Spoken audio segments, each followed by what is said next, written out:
Okay, guys, we are back with more Please Be Happy. In the last one, we were just really cute with Aspen a lot.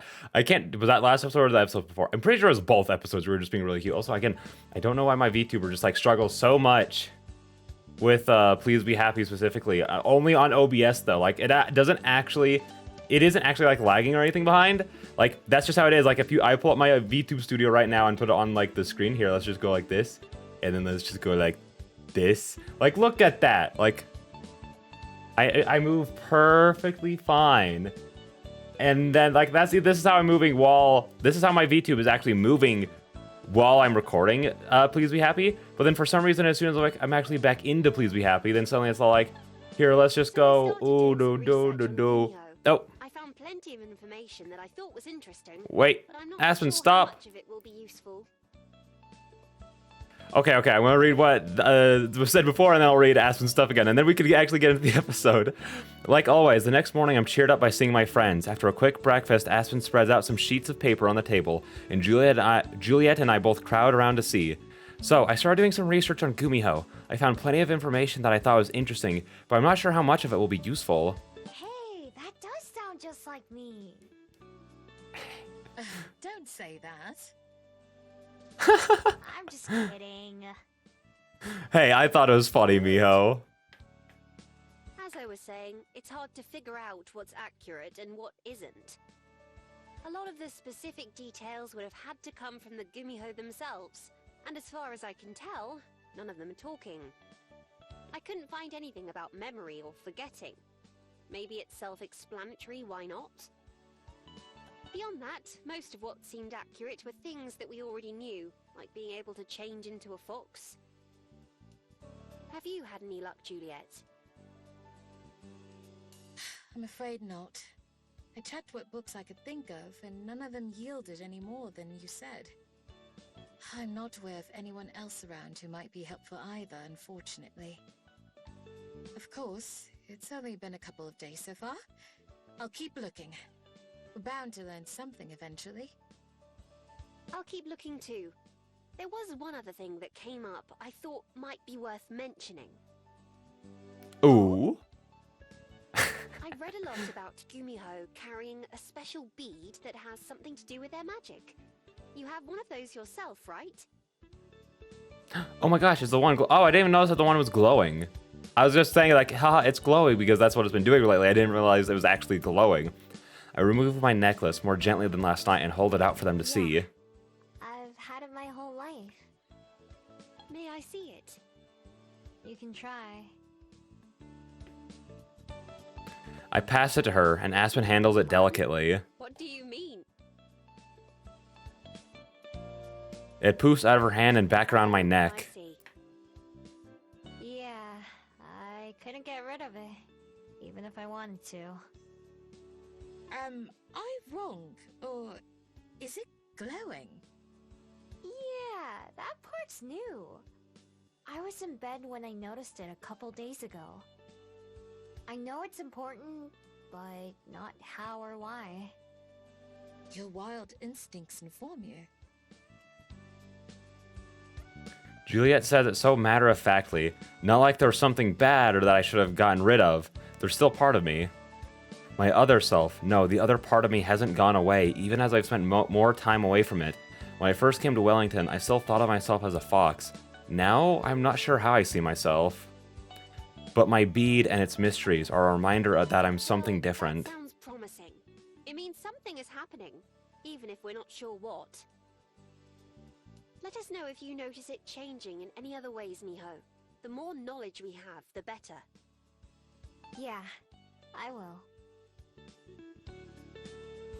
Once again, I think of Silver and her bead, which shone much more than mine. Will mine look like that someday? I wonder what it took to make hers glow so brightly. Maybe even Silver doesn't know how the beads work. How the bead works. If it was instinctual, then shouldn't I understand too? I guess I'll just have to ask sometime. I wrap my necklace back around my neck, popping the magnetic clasp One way or together. another, we'll soon know more about Miho's magic from your experiment. Oh yeah, that happened! The whole thing with Lena last night. I think it's just about time for Miho and I to head out. By the time we get there, it'll have been a full day. I'm ready to go if you are. You know I hate sitting around waiting. Another thing we have in common. All right then, let's be off. Good luck, you two. Let me know how it goes. Will do.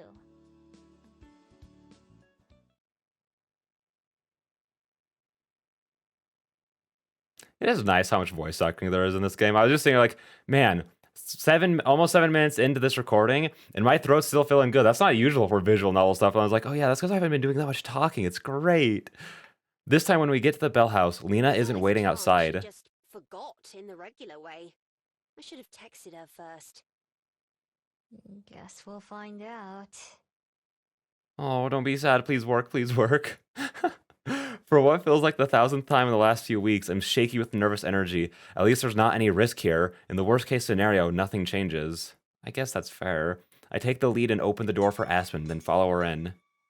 Hey, bud! Lena's behind the counter. She looks at me. Friend. Oh, dang it. I try to hide the disappointment from my face.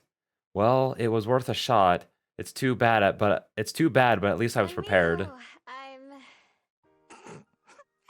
I'm just messing with You jerk! What the freak? That's so mean. The amount of, like, oh, I'm so sad and disappointed, but you know, at least nothing like really changed. It's just this would have been amazing though.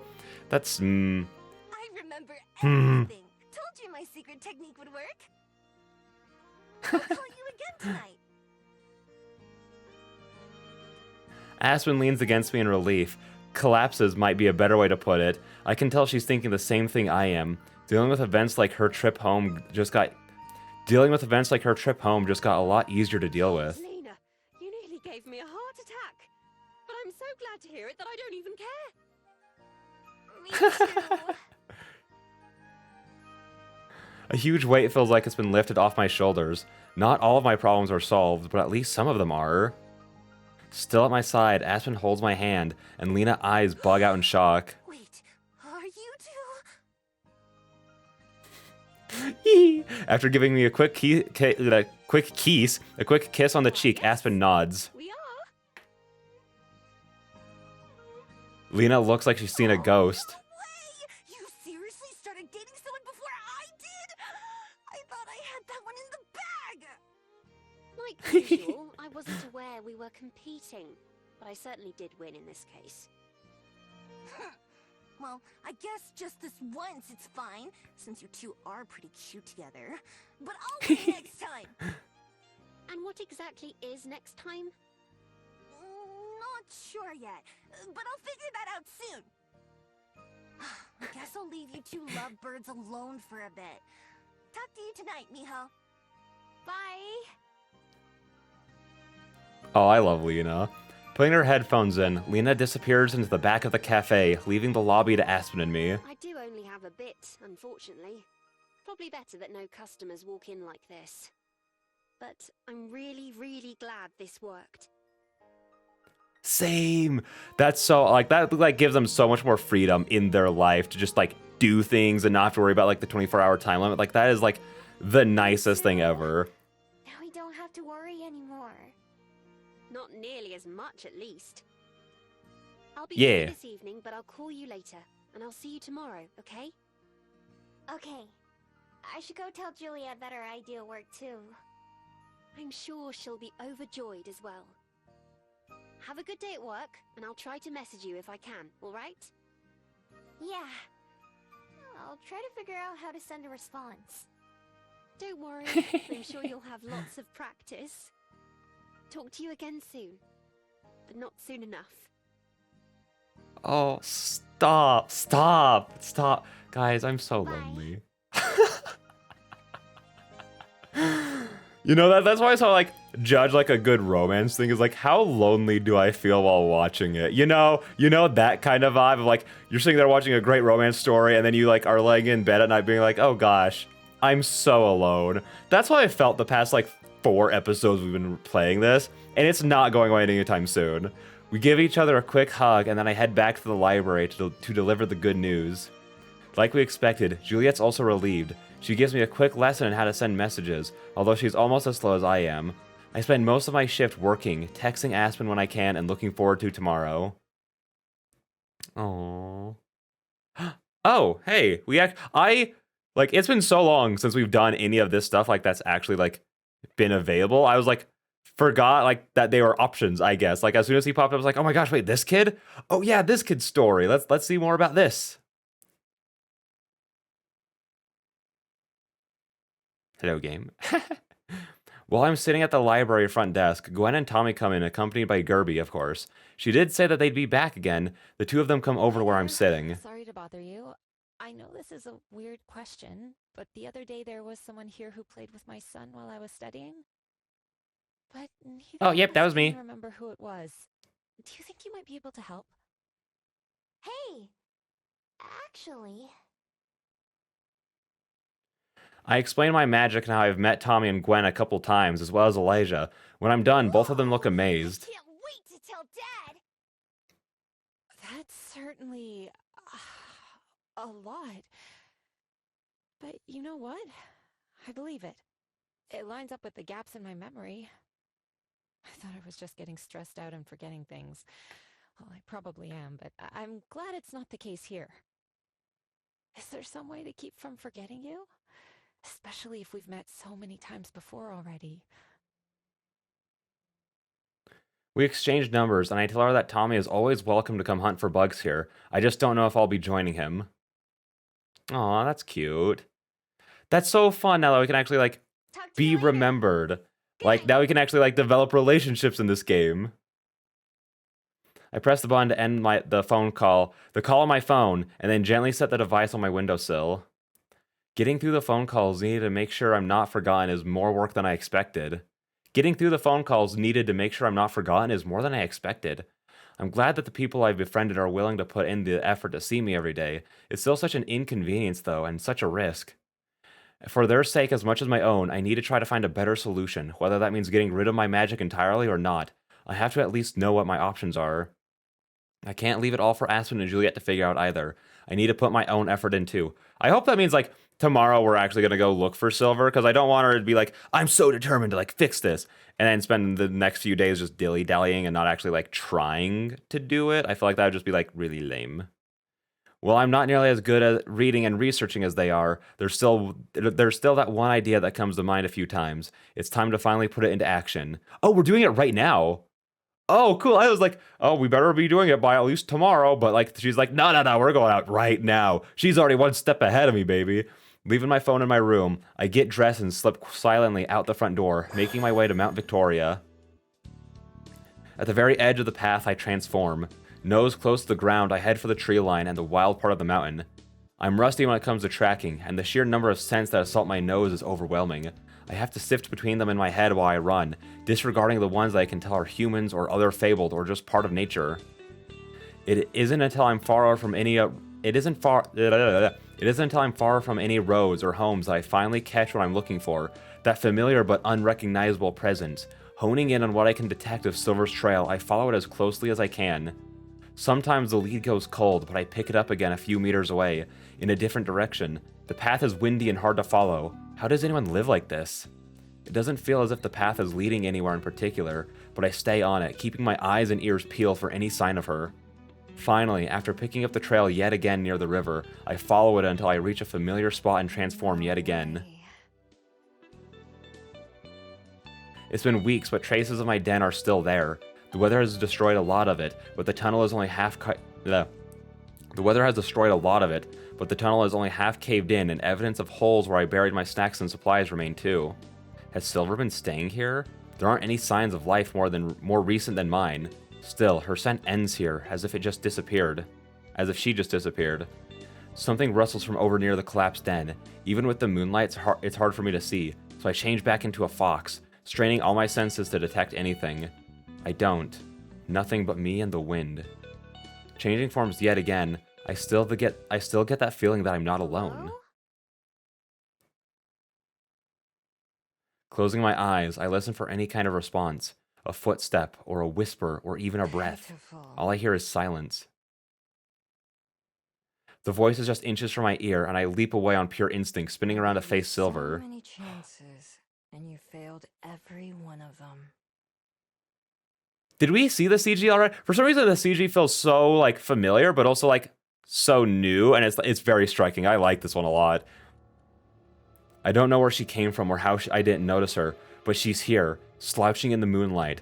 Although I'm sure that, just like me, she could turn and run at a moment's notice. Or fight. I hope that's not what she How'd you wants, do because that? I don't think I'd win. Sneak up on me like that, I mean. I didn't even have to try. I see nothing has changed since last time. If anything, the human pet has only gotten more docile. Tell me, do they feed you scraps from a bowl as well? It's a plate, usually. Yeah, you tell her, Miho. She certainly hasn't gotten any nicer since last time. But as harsh as she sounds, she remains at a distance, and I let myself relax a little. Now that I've had time to get used to her existence, she doesn't seem as intimidating. Even if I was more scared, I wouldn't want to show it like last time. Maybe it's because she reminds me of myself in some ways. Although her arms are crossed, one of her wrists shines in the moonlight from where her bead hangs on a strap. It's almost like looking in a mirror. We're as different as any two people can be, but just by existing, I feel some kind of bond with her, something wild. Behind her shawl, I can see her eyes narrow. Admit it, then. Perhaps it's for the best. A dog dreams of nothing more than its master's hand. You can close your eyes, forgetting what made you open them in the first place, and disappear. Silver spits out her last words like a challenge, daring me to respond. Her eyes shine like her bead does. I don't respond, unsure how, not because she makes me question myself, but because I don't think she'd believe what I have to say. It feels like it's been ages, but really it's only been a few months that I've been here in New Zealand. It's only been a few months that I've been here in New Zealand, not even a year ago. I didn't feel the same way not even a year ago, didn't I feel the same way she does? Telling myself that I wasn't missing out on anything by being alone, chasing some dream for decades without even stopping to think about it. Just dreaming my way through life. How could I tell her that? What could I say that would change her mind? I already know the answer. There isn't anything. Sometimes there are no right words. I see, you've forgotten how to speak as well. I kind of like... I don't know. It sort of depends on like her role in the story. Like obviously she's meant to like parallel Miho, as they like pointed out. Like it's not trying to be subtle in that way, which there's nothing wrong with not being subtle in some ways in your story. If you're trying to be overt with a point, then that's fine. So I am curious like if she'll continue on like being like we can't like get her to see Miho's point, so she'll continue to live the way she is. Just to sort of run course alongside Miho, like being like, here's where like Miho would end up, essentially, if she didn't like meet Aspen and Juliet and tried to learn to live, essentially. Or if this will also like be, or we could do another arc like trying to like actually change her and get her to come over to like their way of life. I mean, it sort of depends on how they also handled that aspect, but I think that could also be pretty interesting, seeing as she's like clearly like a much more experienced like Gumiho than Miho is. It'd be interesting to see like how they'd have to change, like what they'd have to do to like convince her essentially that it's worth trying to like let others in and like be part of something instead of just being all like living the way she does, I guess. Did that make any sense? Like I think both ways they go about her story could be interesting. I was just like being like, looking at stories, I feel like that these are the ways that it could be going, I guess. I didn't mean to do that. And what I kind of think about them. But tell me, if you can, what was it you hoped to achieve by coming here? I could have left you chasing your tail in the dark if I'd wanted to, but you've somehow made me curious. I fail to imagine the desires of a hound. I unhook my necklace and hold it in one hand. The pearls make a soft sound as they bang together against each other, but my bead clatters loudly against its neighbor. It's still glowing, same as this morning. I wanted to ask you something. If there was some way to stop her magic. Stop people from forgetting about us. My fingers curl over the bead. I don't even have to see her face to know her reaction. She laughs just once, and it sounds like a bark. You managed to surprise me again. I didn't think even you would be so shameless as to try and rid yourself of your gifts. Ignore them, perhaps, but to abandon them. You have outdone yourself, dog. Fitting that you wear it around your neck like a collar. As for forgetting, I can only guess at what you must mean. Don't think yourself the same as me. My magic is nothing like yours. It takes a different form in every one of our sisters. My sisters, I should say. So I am curious, like, cause I'm not sure if Gumiho are like a thing from like mythology or if it's something like created for this game specifically. But they like do resemble like Kitsune, like Kurama, the nine-tailed fox, you know, like that kind of stuff. So I am wondering, like, are there like 9 of these girls essentially, like 9 Gumiho to sort of like resemble that? Because she's saying like each one of them has like their own unique power, like they're her sisters, like whatever. So it's making me think that there's like 7 outside of these guys, which makes me more curious, like how they come into existence. Like I immediately go like, does one have to die and then a new fox like spit up like the bead or something? Like I'm like, the more that this conversation is going, the more I'm getting curious about like Gumiho lore, you know? I want that sweet, sweet lore. Then what does yours do instead? I don't see why I should tell you that. A dog need not concern itself with affairs above its head. This dog thing is getting pretty old, you know. Then leave.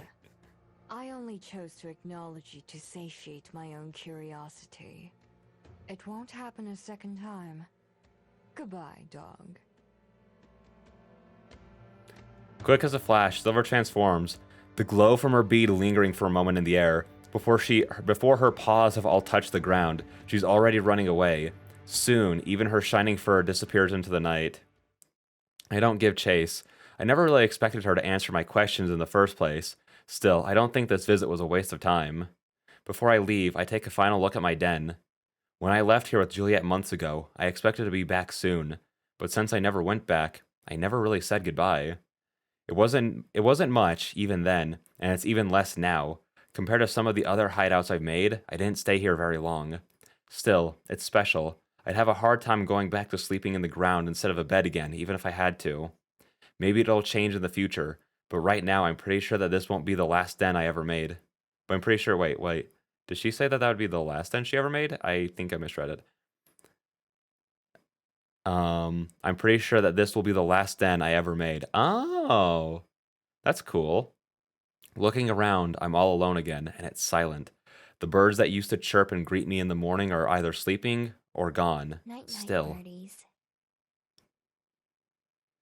I whisper a final farewell before changing forms and dashing back to the library.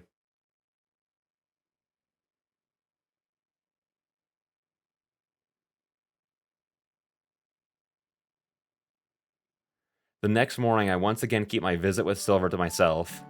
Breakfast is tasty like usual, and after a good meal, Juliet goes to bed and leaves Aspen and I on our own. I stand up from the table and stretch, expecting Aspen to do the same. Time to go, huh? Not today, actually. Regina's having me go back to working a mid-shift on some days, so I don't have to go in until noon. Meaning, I can spend the whole morning with you, if you want. Don't look so nervous. Absolutely, yes, please. Of course I do. Why wouldn't I? Oh, no. I didn't mean it like that. Just that... Aspen, are you okay? Never mind. Sorry, just ignore me. I'm a little out of it.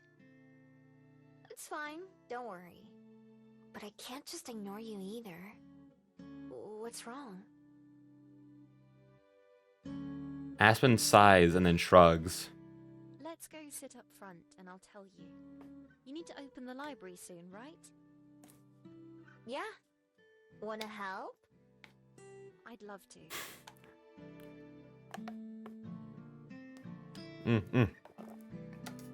Sorry, I was drinking water while that happened. Most of the preparations are already done, but we find things to do. I organize the front desk, taking care of some of the clutter, while Aspen does a quick once over of the shelves and fixes a few out-of-place books. It reminds me a little of my first days working here, when Aspen helped out. She's a lot quieter this time, although she keeps herself busy. I wait for her to bring up whatever whatever it is that's on her mind, rather than try to nudge it out of her. After a while, we sit down behind the desk, where Aspen looks right at home. She casually unpacks her bag, setting aside a small hand mirror and a new notebook, and then she removes an envelope. It has a fancy logo at the top, but not one that I recognize. Is it the thing for her book? It's the thing for her book. Oh my gosh. Oh. The plastic part of the envelope crackles as Aspen removes the piece of paper from inside. Frowning as she unfolds it, I watch her eyes move as she reads it, through it silently before sighing again. Dear Ms. Benoit, we appreciate your manuscript submission and commend you for your success in completing a novel. Oh. Unfortunately, we do not find that it fits the criteria we're currently searching for, and as such must respectfully decline. Okay, but like, why though? Penguin Publications.